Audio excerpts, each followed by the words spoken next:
Hello and welcome to the Mother's Day edition of the PSDCast. I'm your host, Ryan, Montreal GM, and I'm joined by the commish himself, Tim, and the esteemed Jamie, the Phillies GM, if you don't know. But if you don't know and you're listening to this podcast, I'm pretty ashamed.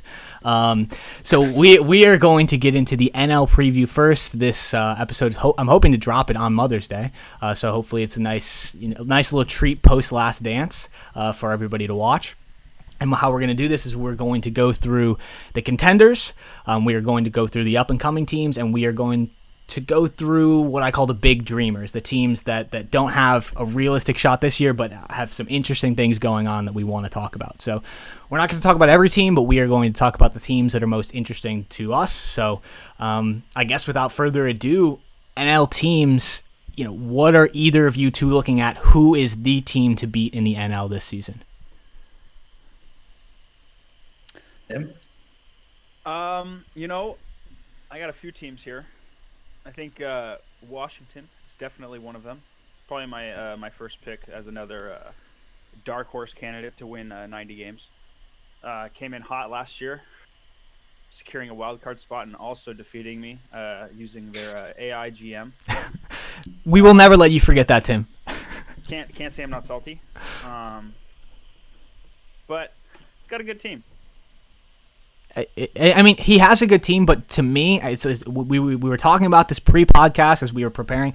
I just don't think the rotation is good enough to last a full season. I mean, we've seen time and time again, you need those studs at the top of the rotation, and Rogers, sure, he's a stud with 2 pitches and a half-developed changeup, and then if your second guy is Glenn Lane, I mean, that's not a guy I want starting game 2 of a playoff series. And sure, these guys, I think, can get it done over the course of a season, because I don't think you need good pitching to be a playoff team, but I think if you want to win, and you're running out three righties, the third of which is, Romano's interesting, but he's not overpowering. I think that to win in the NL, you need some workhorse pitchers, and I just don't think Washington has the guys yet. I mean, they have guys in the system, but they're not ready. I don't think Adam will be ready for that at the end of the season. I think he's got more moves in the tank. You think he's got more moves in the tank? Yeah, he's got 30 mil in free agent money. He's got a top 10 minor league system. He's not a GM that has a tendency to make a lot of moves, but he will. And I expect him to probably go pick up more pitching if he can.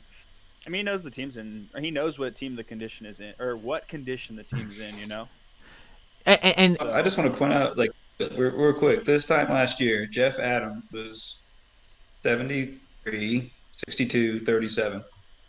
Now he's 83, 63, 43. I think it's reason. Jeff Adams is number 2, my opinion. And Jamie, to your point, I mean, I do think he is a legitimate number 2, but the question is, if you have 43 control, it literally doesn't matter, because you are going to be you look at these walk numbers and you look at them in legitimate games, like walking 5 guys per 9 nearly, that's not good enough. It's not good enough to be you can't bank your hopes on that kind of guy. That's all I'm saying. I'm not saying he can't be great, because I think he definitely can. That he's going to struggle. What I'm trying to tell you, I think that you said you can't go into the playoffs without having 2 guys. Well, Mm-hmm. I think by the playoffs, Adam could be that guy. I think it's totally reasonable to see him being 90, 63, 50. 50. At that point, I think that he's kind of getting into that stratosphere. That's how I see it. So I feel like by the playoffs, Washington could develop into that team that's dangerous. Absolutely, and I mean, go for it, Tim. I was gonna say, I think Jeff Adams, he's gonna develop more. Pitchers in our league have a tendency to develop late. I've said this before. He's 25, right? Exactly. He's 25. A lot of guys don't. I mean, we know pitchers develop slow as fuck. It's hard to develop pitchers. Once they reach that 25, give him the shot at MLB and let him do it. If he's walking 6 a game, then maybe drop him down. But we'll see. Well, you've convinced me that I think they have the shot, but I don't know Zach. I don't know anything about his tendencies until I see the kind of the proof that it can be done. I'm inclined to believe that the GMs that have just been around longer, and that's just how I value the different players. But I am interested to see, because I do agree with you, Jamie. If he develops, I mean, there's no reason this can't be your rock solid number 2 for the playoffs. But you really have to manage him kind of in the way that I just don't know how he's going to manage him yet. When you look at a team like Milwaukee, and like he doesn't have that. Yeah, and let's talk about Milwaukee. Absolutely, stud. I mean, Alex is done here is incredible. So the defending champion. What do we think? He was incredible. The defending champion of the league. What do we think of the team? What do we think of? I mean, we can take a look. I think the offseason center still has the notable summaries by team, which I always find to be helpful. So we can always say that Alex's teams are never going to be not bad. They're never going to be not bad. So we take a look. But there is a contrary to that. He's never going to – I mean, he might have the best team in the league he did last year, but he's not going to win 110 games. Never. Mm-hmm. He's going to win his 90-plus every year, but he was not going to win 110 games. How many teams have won 110 games? I don't think he in the last 5 years. I'd have to look at his history, but the last time you won 110 games was 10 years ago in game, dude. I don't think that's the best. Alex's teams are consistently elite, and he always performs in the playoffs. And if so I feel like not in the playoffs. What do you mean? First championship. Yeah, I mean, you can make the only have one ring. That's a good point. I mean, and if you're looking along, how many teams only have one win in 30 tries? I mean, it's staggeringly low if you look at the percentage, but it's neither here nor there. I mean, he consistently makes the playoffs. It's a crapshoot either way. That's what I'm trying to tell you, and I feel like you're putting a bit of a expectation on what success is there, in my opinion. Well, I mean, to be fair, Jamie, we are talking who will win the World Series. And if you don't think the team is good enough to win the World Series, I mean, that's an opinion that I think should be known. We're drawing off some controversy here. We're trying to get some interesting opinions. I mean, I think this is a team that could repeat. I mean, it's tough to lose some of the players that he did. But I do think, I mean, as long as you have a guy like Danny Cherry as your one, like, you're in good shape. I mean, there's not much to complain about with a guy like Cherry, in my opinion. I don't know what you guys think about him. I think he's one of the best pitchers in the league, and he finally showed it last year. Yeah. I'm just trying to see if he has any depth. Yeah, I mean, depth could be a concern. I mean, you look at a guy like Jimmy Miller that I have on the screen right now, fragile, injury proneness. Those are the guys that always scare me coming off a bad season with Milwaukee. So those are the guys that you wonder, can they turn it around, or is that just the new normal? I don't know. There's a bunch of interesting guys, and I'm really curious to see how well they mesh, because like there's a guy, like Stewart. Is he his 2056 version, or is he his 2057 version? Because you look at the underlying stats, I mean, they're pretty similar. The biggest difference is the batting average on balls in play. So I don't know. I think there's a lot of question marks of, is the team legit? And I don't really know. I'm not taking the side here. I'm just kind of curious as to your opinions.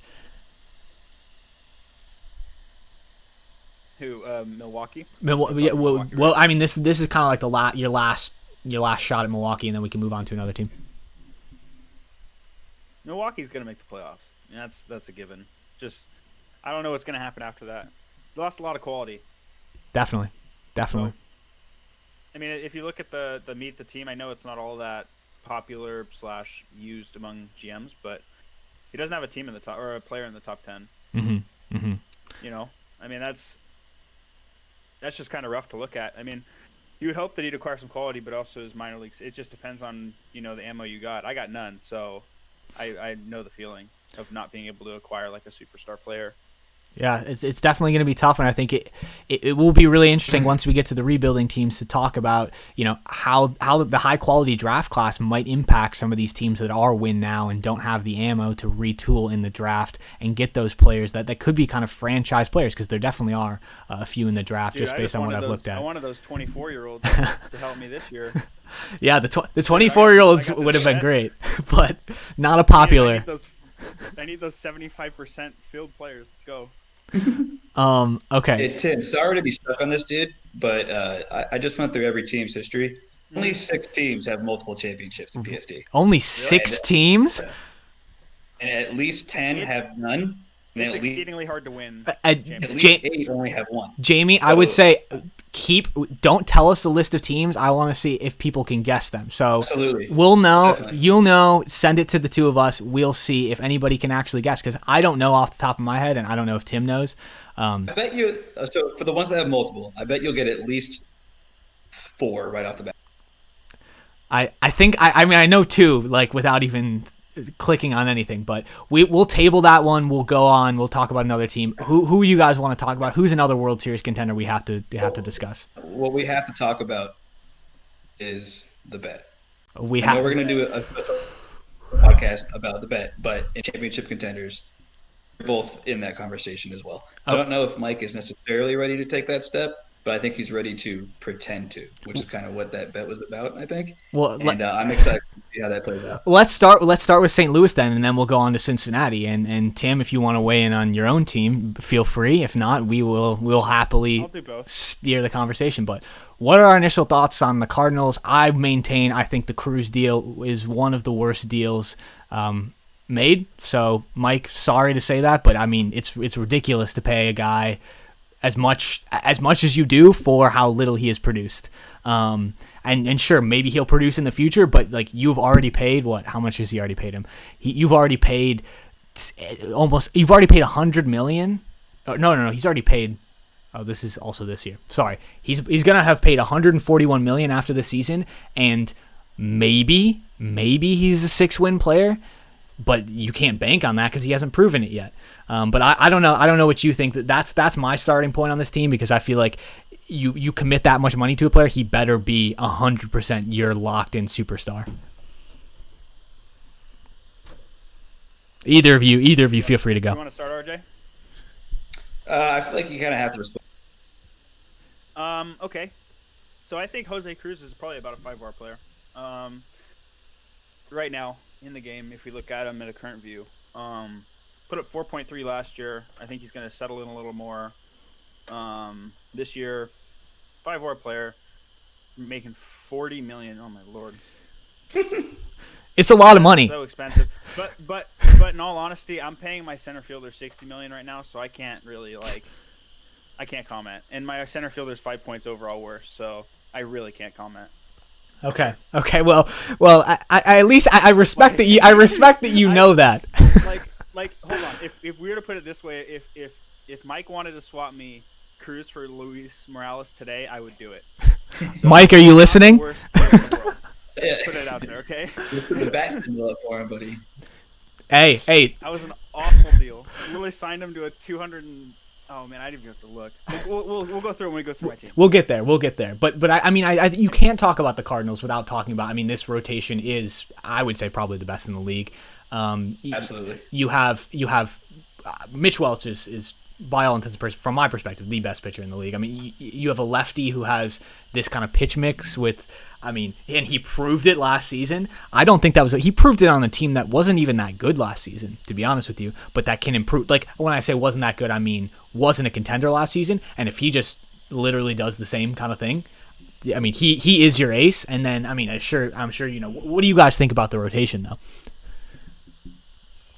Love it. I think there is some downside overall when a guy like Alexander is the third starter in a playoff series. We have a chance against anyone, anytime, anywhere, and that's basically Mike's goal. I think is to make the playoffs, and that's why I was a little confused that he took the bet. He very much has like a playoff team right now, whereas I feel like Tim's team is a little bit more geared towards a regular season. So base the bet strictly on regular season success, I think was maybe a bit of a mistake. Yeah. To me, I'm looking. Oh no, go for it. I was just going to say, looking what I've done, when I've looked through both their teams, if I were to put money on it, it would be on Tim. Interesting. What I'm doing right now, as you're looking, I'm trying to get the injury proneness. I don't know where that is, where I can filter by that, because I think the biggest thing will be Go to customize. Yep. MISC. Oh no, yeah, injury prone right there. No, in general, yeah. Okay, cool. So because one of the things that I think is pretty interesting is that, you know, if somebody like Ron Alexander goes down, I mean that could be absolutely brutal. And he's fragile. I mean, I didn't check his injury history, but like we can just look at it right now. I mean, not too concerning because there's no real. I mean, there's one elbow injury, but really, for the most part, it's not too concerning from a pitcher perspective. But if he goes down, I mean, Vaughn was an Iron Man and he went down, so like nobody's really safe. And I think that the crucial flaw with this team, and it's why I wouldn't put this team in the contenders, I would put this team in the the up and coming teams, is because if one of these pitchers, if any one of these top three go down, that's a different team, because then you can't really count on three good performances, day in, day out. Don't like using. It's not that I don't like them. It's that I don't think you can expect the same type of elite performance as you can from the top three. That's all I'm saying. But I mean, I think Oscar Fisher is a reliever, honestly. So just you can delete him from the conversation. Fuck out of here! Fastball, curveball, changeup with the 74. He's a righty throwing a curve. I don't understand. His Tim, fastball change is his only stuff, dude. Tim, you gotta stop that crusade. That makes no sense. I will live and die by it. I have traded or released every single one of my players. No, you have. It doesn't follow any logic. I own one right now. I'll tell you. Did you play baseball? Okay. A little bit, yeah.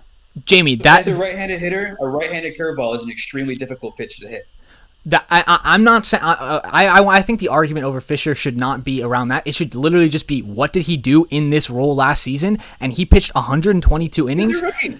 He was a rookie, but you don't automatically get the sophomore bump. That's what I think is dangerous. Movement, 80 control. He's gonna have. And he can't strike any. Okay, well, so don't need to strike anybody out in this league. You know that, Ryan.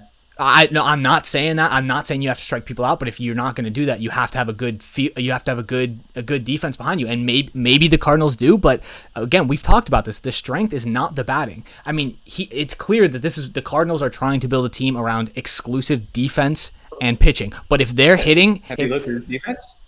The defense is very good. The defense is excellent. But I don't understand what you're saying then. What I'm saying is if there are offensive teams in this league that will hit this pitching. It's not an if, it's not a but, it's a when. And the question will be, can this offense respond? I don't think they can. I have no confidence in them being able to respond offensively, because the team is all eggs in the basket, pitching and defense. And when you build a team that way, you're one-dimensional, in my opinion.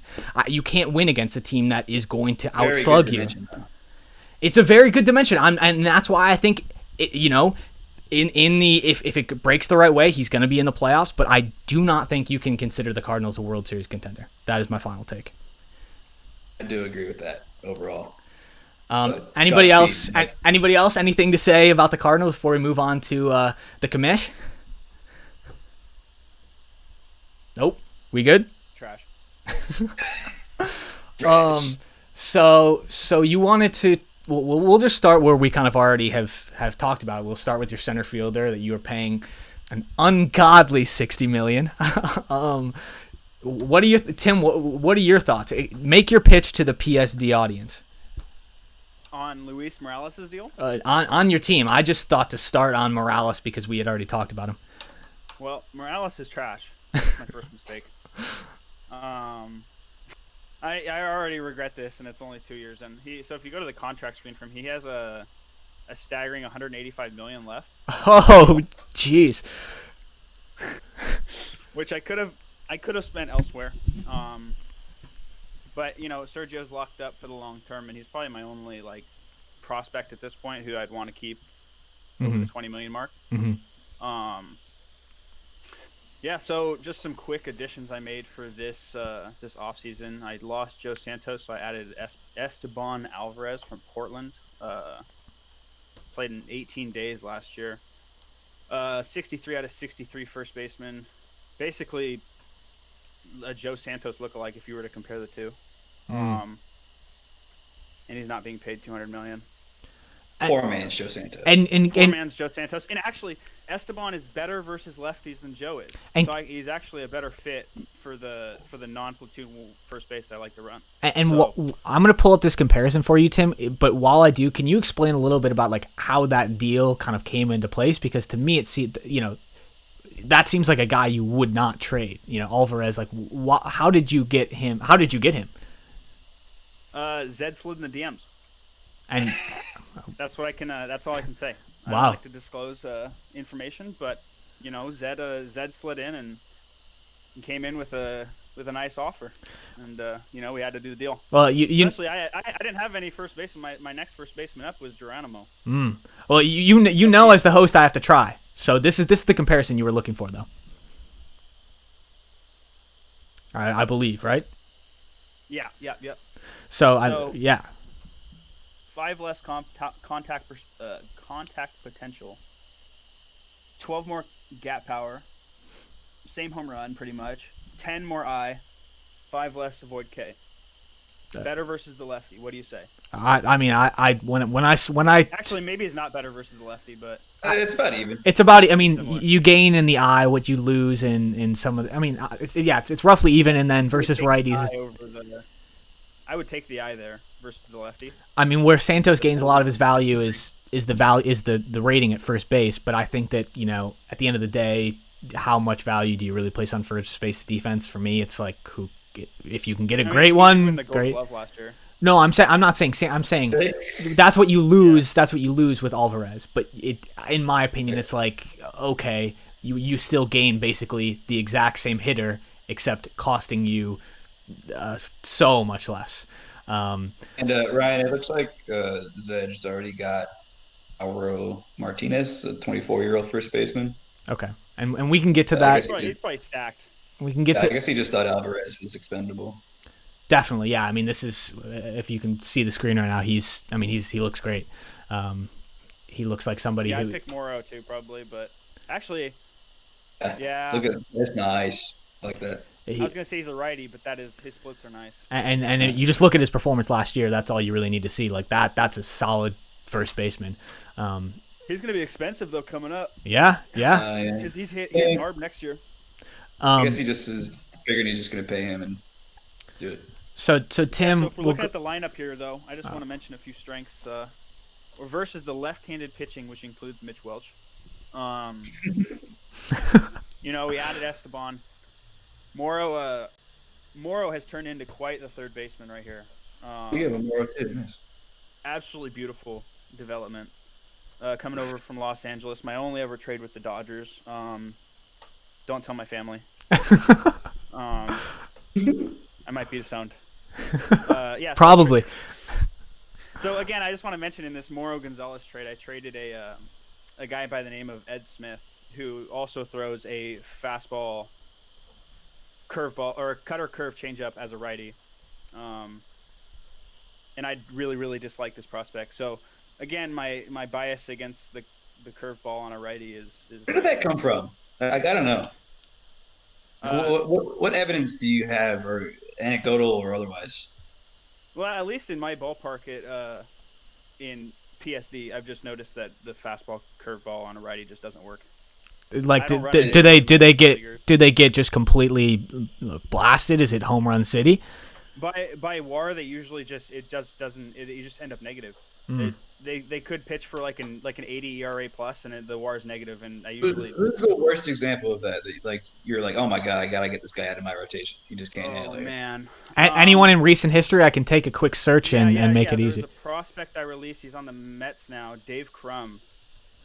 Never got a. Well, he did get a shot with me in 2055. He's not bad. He's just your run of the mill reliever. But he's a reliever though. So I thought you were talking about. No, I'm saying okay. So my deal is if it's in a reliever, I really don't like it. I think the curveball on a righty is almost always worth half a pitch. So it's 1.5 pitches for Dave Crum right here is what I'm looking at. But if you look at like, I don't know, let's see. I feel like the changeup makes the curveball a full pitch though. That's an interesting point. That follows logically to me because so in your example, and I'm taking it to real life as a hitter, right? Like if I know it's just fast curve, then you're right. Like I can sit on one or the other. But when you introduce an elite changeup, and I forget who Fisher on St. Louis, his changeup's not elite. When you introduce a good changeup, then you can't sit anywhere, and now the curveball gains effectiveness, in my opinion. But I think you're probably right in like the real life setting. No, I think it works in OTP too. But the question is, will the changeup develop? And you can't bank on this changeup developing. That for me, that's the biggest thing. Is I've never seen changeups accurately, or changeups are hit or miss. So I don't know. So assume the changeup developed here. Do you like the pitcher? No, absolutely not. But it's because of the movement and the control, not because of the pitch mix. To be honest with you, the movement's high enough. Not from my part. That's why I like 59. That's no go unless they have just elite stuff. And he could if he develops full all the way. If he gets that 3 pitches, like absolutely, I'd want him on my team. All right, so just like continuing my crusade on the fastball curveball. if you go back to my team. Oh wait, you want to talk about Morrow real quick? This dude's clean. Oh sure. Did we already talk about him? You touched on it. We're talking about him, but we talked about the trade. I went off on Ed Smith, huh? You play him every day. No, I'm actually gonna platoon him with DeWitt Jones, who came over from Havana last year. Prospect. He is not that great versus the lefty, but I picked up a 2-way third baseman, basically a platoon for him, and also. What is his name, so I can click on him and show? DeWitt Jones. DeWitt Jones. He might be. Yeah, he's right there. 35 out of 46. Right there we go. There we go. Okay, so let's check this. So he's got solid rate. I mean, can play. Like that. All the way over. So he's gonna platoon with him. Over on the hot corner. Cool. Yeah, I'm pretty stoked with Morrow's development. But if you go to my pitching here, okay. Who do you want to look at?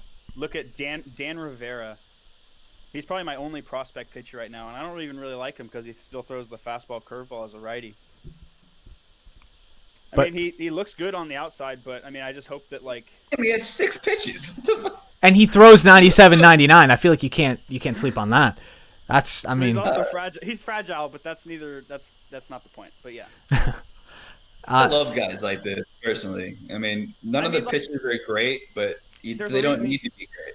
There's a reason he hasn't been traded. I mean, I just put it that way, you know. But like, I think he's valuable enough to keep him and you know test it out. But like, I'm still just slightly skeptical of that. Like it. I've just been. Be a good test case. Yeah. Well, I guess we can bring this conversation back up and just honestly look at Rivera and see how he fares. Are you planning to keep him up or are you planning to send him to AAA? He was just injured, so he'd probably start the season at AAA and he'll come up. Cool. So I mean, we can keep tabs on that. I also just acquired a ton of like quad A like starting pitchers like RJ did. So who got Sullivan? Who got Sullivan? I have a little starter depth sitting in the tank in my DFA. So okay, so that's interesting. So Tim, who is if you are to win the bet, who is the key player that will have to perform for that to happen? Dave Lambright. Okay, let's take a look. So he had a good his defense is trash. Yeah. He had a little down year in 56, decent year in 57. But I want to see more. I want to see like a 950 OPS out of him.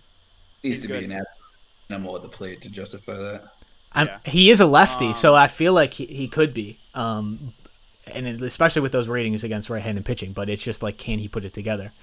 Are you going to play him every day, or are you going to platoon him? He will. I'm not sure actually. I haven't really thought about that. Well, are you still playing O'Neill? Who's playing center? Morales and O'Neill kind of swap off. Morales' defense is suffering though, so O'Neill time. Even O'Neill's probably not good enough anymore. Yeah, that range is low. I had I just traded my center field depth too, so we'll see what happens. Okay, but so interesting. Okay, so any teams in the so I feel like, are there any other contenders that we need to talk about? I feel like we'd be remiss if we didn't at least bring up, at least in passing, the Mets and the Blackjacks. I mean, they've proven it the past few years that they can make it and they can make runs. Yeah, so, they'll be there. So I think I'll be right back. Okay. So Jamie, so what you're in the Mets division, so you see them a lot. So what do you notice? Were there any key moves that you saw them making, or anything interesting about Oh their yeah, team?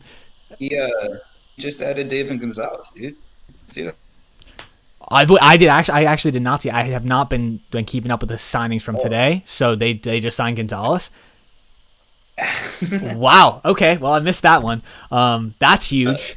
Got him for 4 years, 103 mil. Last How? year's a team option. Great contract. I mean, great deal. Yeah, absolutely. I mean, you're not paying him much, and if he sucks, he's not going to suck this year, and unless he gets injured, obviously. But it's saying he doesn't get injured. He probably won't suck on this contract. No, he probably won't. And if he starts to decline, you can always opt out of that fourth year. So my question is, can he? Will the movement be a problem in the Mets ballpark? I don't know the park factors right now, but I'm looking them up. They're about even. They're I'm about to look up Vegas. I don't really know what he deals with. Yeah. So I mean, I feel like the movement won't be a problem because of the stuff. Oh, what does Vegas have? 1.043 for righties. Okay. 0.938 for lefties. So I mean, I'm not sure actually. It is. I think York's requirement's a little bit worse for him, but overall, I think that he proved last year that the stuff will play no matter what, and doesn't have to play a starring role in that rotation either. So I feel like it's a great move all around. Yeah, I mean, and that's kind of the signing that, like, he's got Medrano, like, that's, I mean, great. Clearly, and one of the things that I want to say, kind of tip my hat to Josh about is he's been really good at kind of finding pitchers that work for him, even if they're like 50s overall. Like, he finds his guys that he believes in, and I feel like they've done a good job of kind of carrying him a decent bit of the way. So that's something I'm interested to see, is just like how this team will look. I really want to see Ken Robinson. I want to see this man get to 71. I want us to get a new left-handed star in the league who's durable and can make it. Dude, Medrano is nasty. Josh might have the best offense in the NL, maybe. Yeah, he's got Chris Core, so really, you laugh, but he was 4.5 wins again last year. This guy, I did not see this after happening in New York. It's pretty amazing. I love it. The fact that Robinson is your sixth guy, I mean, I think that's just a testament to how well this team has been built. And I really think, like, this is a team that I could see going all the way. It just matters. It just depends on, like, I think, a guy like Robinson has to take the next step and become a useful player day in and day out. And then we have to see somebody like, Gonzalez actually, put it together in non-Oakland, non-Vegas environment. But I think he can. I don't think there's any reason that he wouldn't be able to. Totally agreed. And it's funny because I just realized now that taking Robertson from him is what allowed him to just sign Gonzalez. Which is kind of hilarious. I bet he didn't tell you that. Sorry, rest at NL. It doesn't really bother me much. I'm not really. You want to lose to him at this point. So I mean, it's boring. It's not sexy, but let's talk about Vegas. Can dude, can I just mention one thing? Yeah. Dude, David Gonzalez is about to get teed off. You think so? We were just talking about that while you were away. We don't think he will. Sorry. No. We feel free to weigh in. We both were basically saying the Mets park factors aren't that different. He had those ratings all last season, so I was a little confused too. I didn't understand why his K per 9 was so high. He was at 11, and Welch only had like 9.5. Welch has like 30 stuff on him. It's the curveball on a lefty that it is, dude. Oh. No, I'm not even kidding. Because Belge had a curveball. Remember that? Belge was a fastball, curveball, like 45 changeup, and he was a Hall of Famer. He was left-handed? Yeah. Oh, yeah, absolutely. Now this is where it gets a little like more even for me. Is I think the curveball on a lefty, slider on a righty, is equal to 1.5 pitches in my book. So it's like for those pitches. So it's like if you look at, like, for you, Belge, right? Fastball, curveball, subpar, change, right? Is what you said. Well, what's the name so I can just pull him up? Oh, Jeff Belge. Okay. So that's 3 solid pitches Hall of Fame in my for him. 3 solid pitches in my book. Oh, dude, the changeup was like a 40. But like when you count it out as a pitch and a half, like I would consider the 2.5 being fastball curve, and then that 0.5 changeup. Even if it's What a not being used legend! that much. Exactly 3,500 strikeouts. That was always my favorite. But Tim, number of pitches aside, what do you think the ultimate impact is? Does it transform a starter into an elite performer? It transforms a reliever into a starter. Mm. I think for a lot of pitchers. If you look at Ted Johnson, same thing. Right-handed pitcher, never had the best. I mean, he's thrown 98 to 100, but he has fastball, slider, subpar change, subpar changeup, or subpar change, subpar fork, and he's constantly been a starter throughout his career. Always performed. Mm-hmm. And that positive ERA plus in the 1 year besides 51 when he got hurt makes me, Yeah, I mean, don't you think Johnson always kind of underperformed a little bit in the strikeout department, though? but does it matter? Does it matter if you have a good defense? If you have a good defense, it doesn't matter. It's that 0.9 home runs per 9 in my bandbox park, dude. Like I know, but Ryan, we're talking about his skill. 130 ERA plus. I'll take that every day in and out. So I guess the real question is, do we think the Mets park is accommodating enough that Gonzalez won't just get shelled? I mean, you guys said you compared it, right? Mm-hmm. And it was pretty similar to Vegas. Oh, then he'll probably perform the same. And similar, 3.5 to 4.5 WAR. I don't think he exceeds that with the movement as it is. Yeah, because he'll give up too many homers, but I think strikeouts would be there. The control is there. My contrarian point is, I mean, he's not giving up homers to left-handed batters anyway, and that was basically the big boost of Vegas Park. And now he's going to get, if I remember correctly, he's going to get a little bit of a boost against righties. I think the park factor was a little less. So that could be something. Maybe he'll give up even fewer home runs. Like that could be a possibility too, because like if they can't hit the ball, like they're not going to be taking him deep. But so any thoughts on Vegas? They've been taking the interesting strategy of bringing in terrible character guys and hoping that the system will work. And those guys. I mean, you've got a guy who is pawning watches in Chuck Cooper here. You've got the asshole who tanked my team chemistry in Joe Jackson, who a great pitch mix, obviously, but was a terrible human being. So he's betting on the talent, and I think it's a really interesting strategy. And he's betting that his guys can keep those terrible personalities in line. I'm interested to think. What do you think though? Because to me that's something I would never do on my team.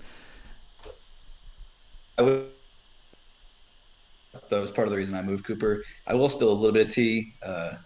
Those me up a little bit earlier and express some regret of the Cooper trade, to say the least.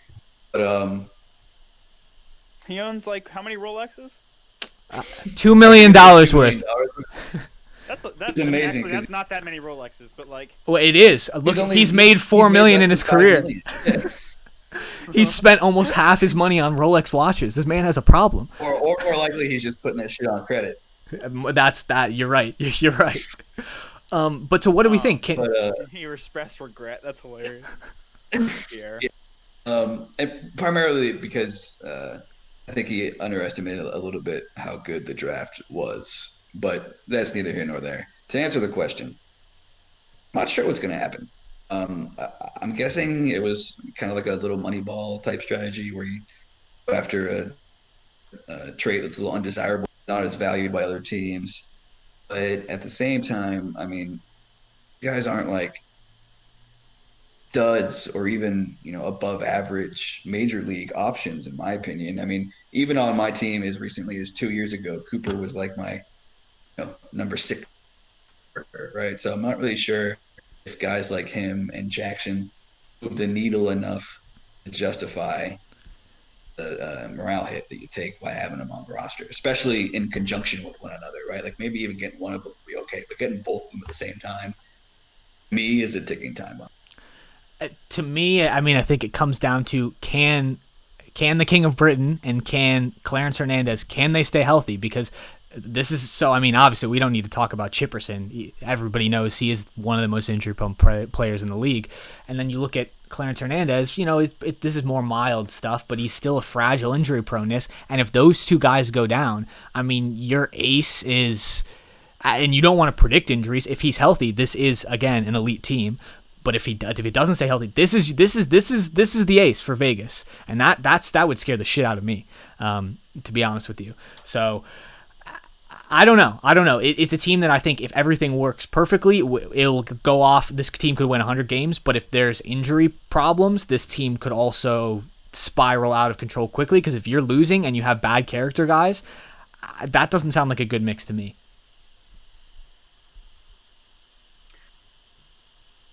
Yeah, he has two selfish guys.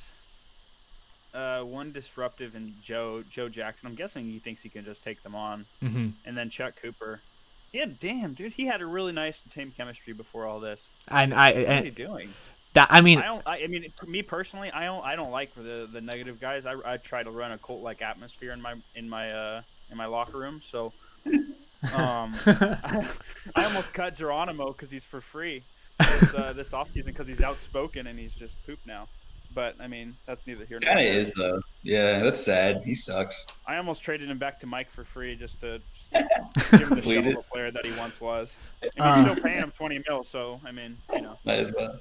But I mean, I think until, I mean, my stance will always be until Wilson proves that he can't do it, he can do it. So I'm going to trust in the faith. I'm going to trust in the vision. And if the team blows up, I think the reason will be injuries, or bad team chemistry that we're clearly talking about now. So yeah, that's all I had to say about the Blackjacks. Dude, I hope it blows up his team. It would be a great storyline for the podcast. Give me a shot. Hey, here's a question for you. Does Stephen Hawking finish his career with 50 extra base hits? Yes or no? Well, we got to see what the line's at now. I can't make that bet blindly. No. He has 29. But plus 35. No way. 35 No way. He's not even halfway there, and he's 35. He's only had slightly over halfway. He's hit 2 home runs in the last 2 seasons. Okay. No doubles, no triples.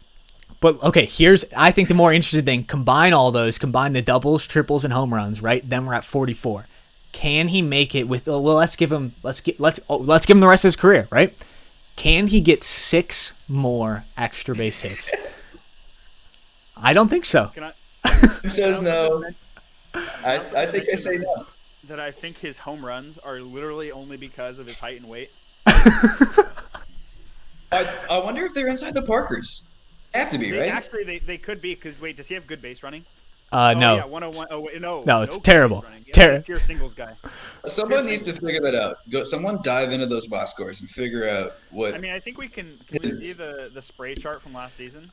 It might have gotten wiped, but I will test it out. So, but we again, we can follow this. I'm hoping we can keep following some of these interesting storylines. Let's see where he's hitting those. Let's see if he hits a home run. Was it inside the park? So yeah, I mean, I think the line of 6 more is a very interesting one, and I would take the under. But moving on, what other team do you want to talk about? I think we're pretty much done, in my opinion, with the main the contenders. So we could talk about up and coming teams. We could talk about teams that are rebuilding.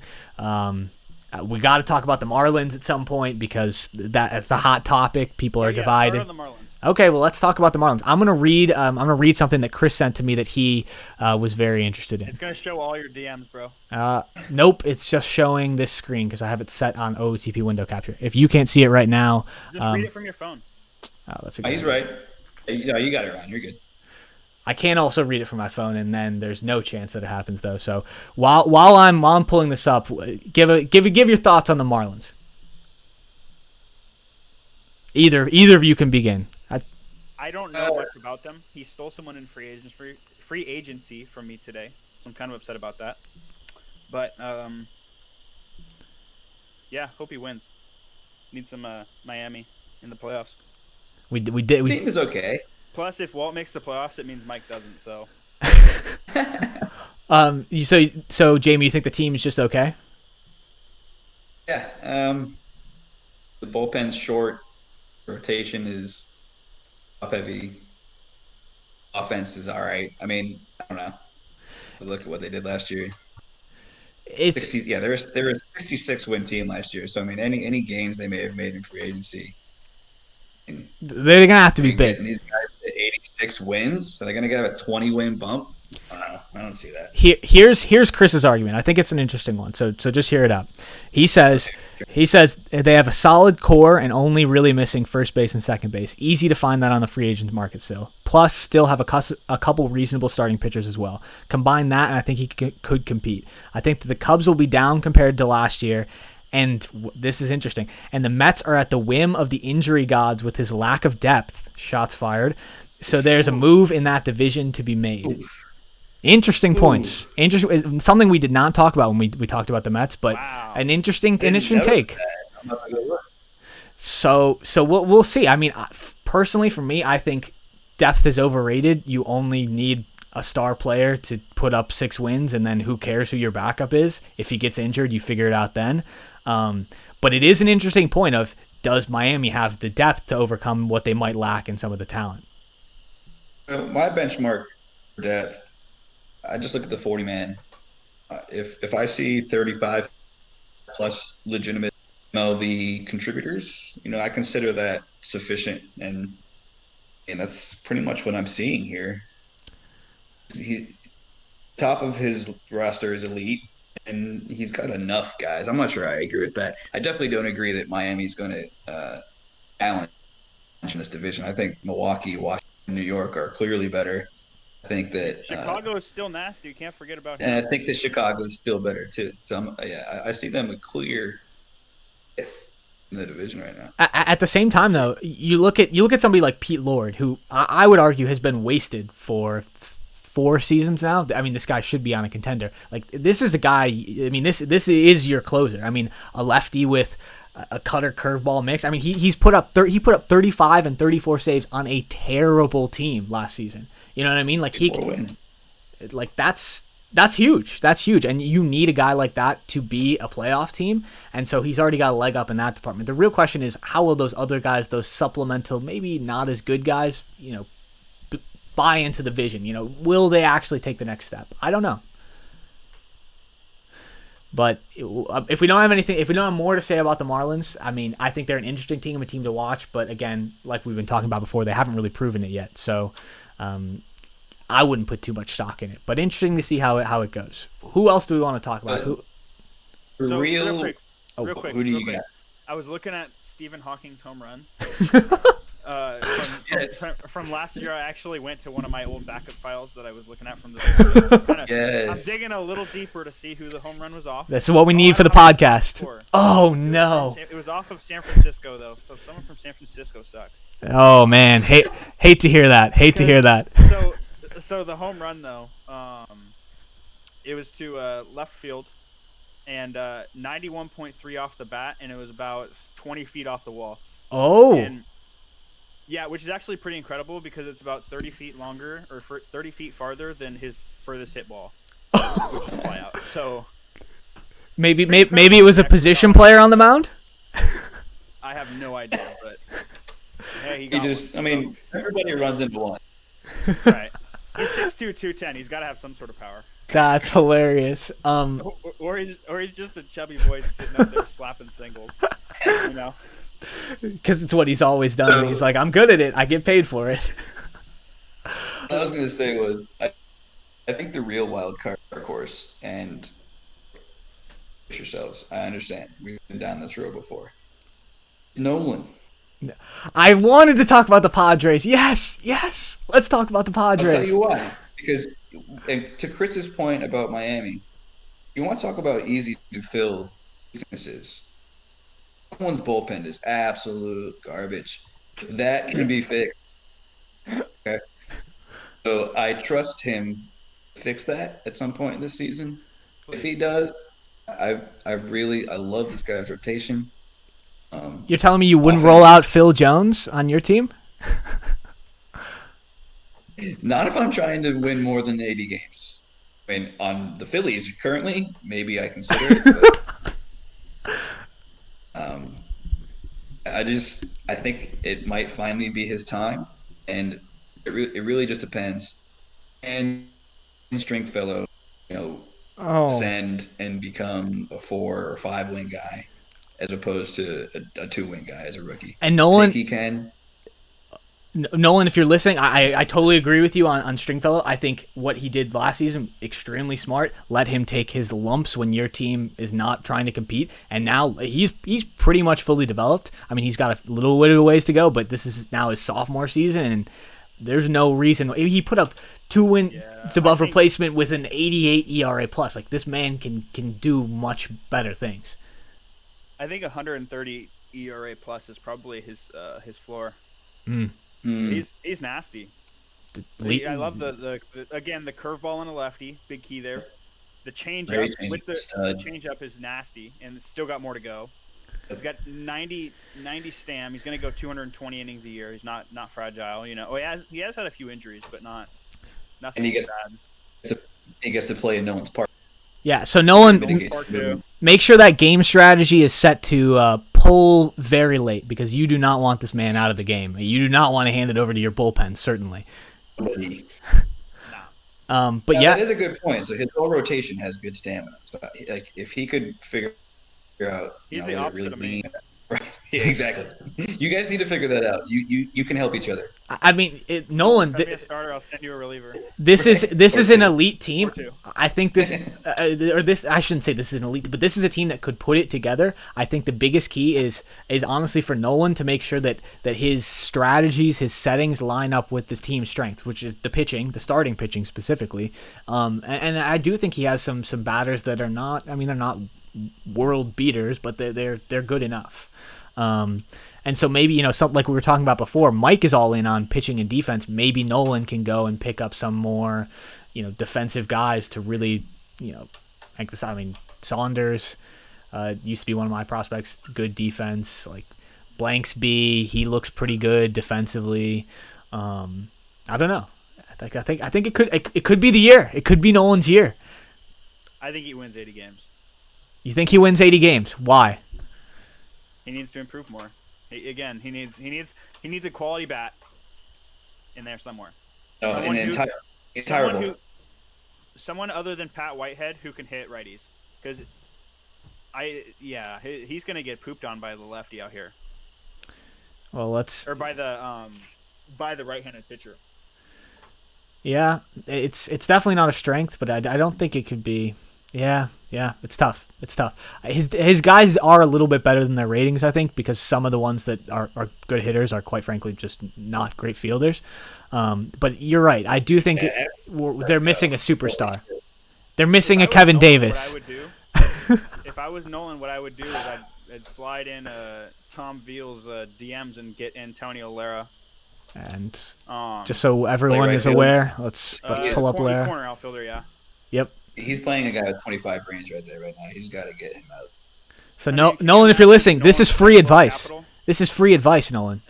We're not charging. I'm pretty sure he posted them on the block. Let me check that one more time. But let's just go ahead and make the proposal for them, and we can just post it. Right. Let's do it. Let's do a mock proposal from Nolan right now. Absolutely. I love the idea. This is how we're gonna end the podcast. Okay, so this is our key. We're gonna make the proposal so that all they have to do, put it in accepted trades. Tim will process it. Yes.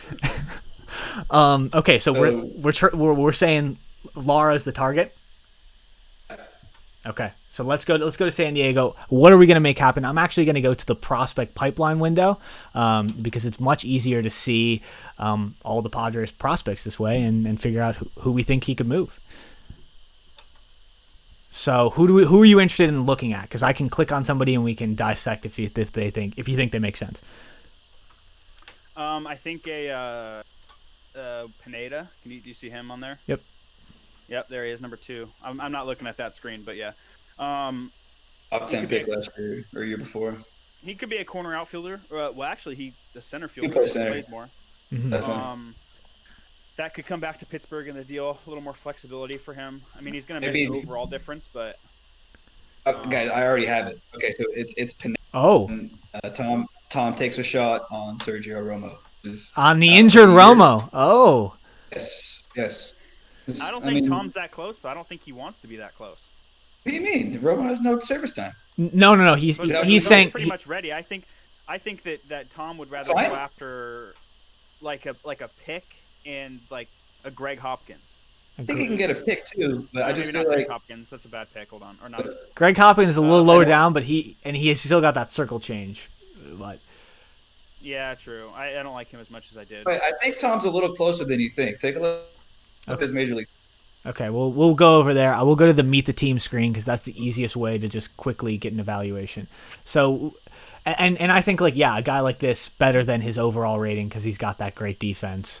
We can look at some of his worst guys. Yeah, I would agree with you. I think that he is a little closer, but there's definitely some pieces that he needs to add before he can be a real contending team. I think he might see Lara as a way to retool rather than rebuild. Yeah, I mean he does just kind of need pitching. But So this trade kind of does both, right? So Pineda's far off, and Romo is a bit of a kind of lottery team. Not sure if he's even going to come back. he traded Hede too, so he doesn't really have a star outfield prospect, I think, anymore. Unless he acquired one recently. Let's see. We can just pull up his thing and we can look at his top prospects too. He's got Decker, who is I mean, really good. Yeah, he's nasty. He looks absolutely. So if Tom did something like got a kind of group to move up the minor leagues together of about 19, 20-year-olds, that could be a strategy for him because he's got Chris Rowe. If that curveball develops, I mean, I think he's legit. Say what you will about righties, throwing curveballs, cutters, changeup. That's an interesting pitch mix, but I think he could have the talent to kind of overcome some of those things. So it's just about finding that next pitcher because you're right. The next one is this guy, and that movement is just disgusting. So do we have a final proposal? Do we have a trade that makes sense? I'm gonna say Ada, Romo, and A pick. like a third. Yeah, I was thinking the same. Yeah, I mean Somewhere that's right in that mid rounds. because if we look at we can even look at the pool right now. That this is the updated pool. I have it filtered, so I'm gonna clear that quick. But we can look at either even just like the pitchers, right? I mean, even with a third round pick, you could probably get, or we could show all players, right? With a third round pick, you could probably still get a decent pitcher, right? Maybe not a pitcher close to the majors, but you could probably get a decent pitcher. Like in the low 50s, maybe. Low 50s, probably. Like, yeah. I mean, and if you get a 50 overall, I mean, you just can hope for a boost, and that's really it. But yeah, so that's definitely something that Nolan, make that trade. We literally just sat here and devised it for you. All you have to do is send it to Tom. Easy peasy lemon squeezy. So, any last words on the NL preview before we close up shop? Negative. Nope. You good? Yep. Nope, I'm good. Okay, well, so we'll record the AL podcast maybe a little later because I want to get some AL GMs on that podcast. But I'm gonna go and get this uploaded right away. I'll timestamp some stuff so people can find what they're interested in. But great podcast, and hope you all enjoyed it. Yeah, thanks for having me. Can I say one thing real quick? Sure. I just want to thank a few guys who helped buy the keys for the guys who couldn't afford it. Alex, Nolan, Tom, Ryan, and Chris. Thank you guys again for helping us switch. You guys are amazing. Yeah. Cool. Thank you. Thanks for shouting that out. We'll get this episode up, and then until next time. Awesome. See you guys. Bye. But